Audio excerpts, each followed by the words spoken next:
All right, Derek, well, I got to ask you. I mean, it's been a couple of months, but last time out, you were classy after it with Anderson Silva, but had to be frustrated after that result, right? Yeah, man. Definitely frustrating.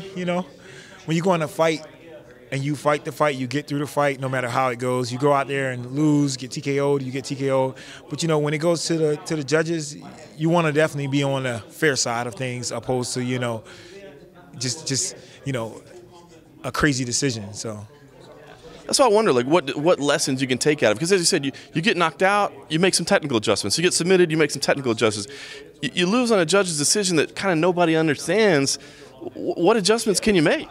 It's just one of those things. You just got to get back out there and get your mojo back going. You can sit around and mope, which I've done a lot of, but it really doesn't help anything. So it's just a matter of getting back in the octagon and getting your flow back going and getting back to the fighter that you are. They come to you with this matchup with Dan Kelly.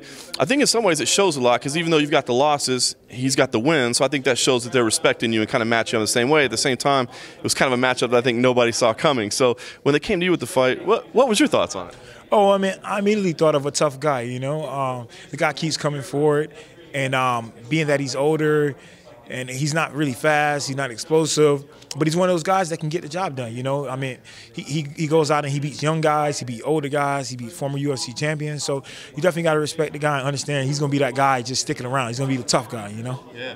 I wonder, is it hard to kind of focus and prepare for a guy that, I mean, if you're just looking at the guy, it doesn't look dangerous, you know what I mean? Or you can't point to anything where you're like, oh, Anderson Silva, the Matrix-like striking or whatever. Is it tough, I mean, to worry about getting a little complacent where you're like, I know I can go smoke this guy?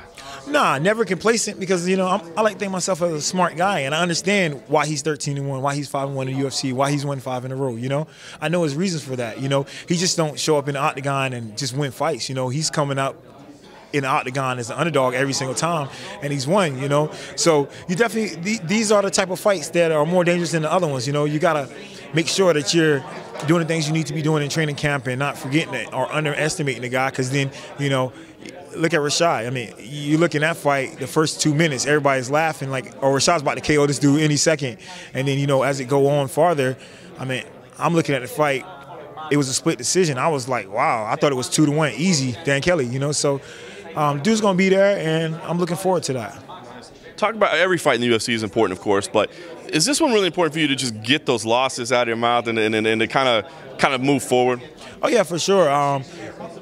Before the Anderson fight, I was riding a nice streak. Then I fought Whitaker. I'm going out there trying to, It's funny because you look back at that time, I was up for a new UFC contract, and I was like, if I win this, when I win this fight, I'm going to make the UFC pay me a lot of money.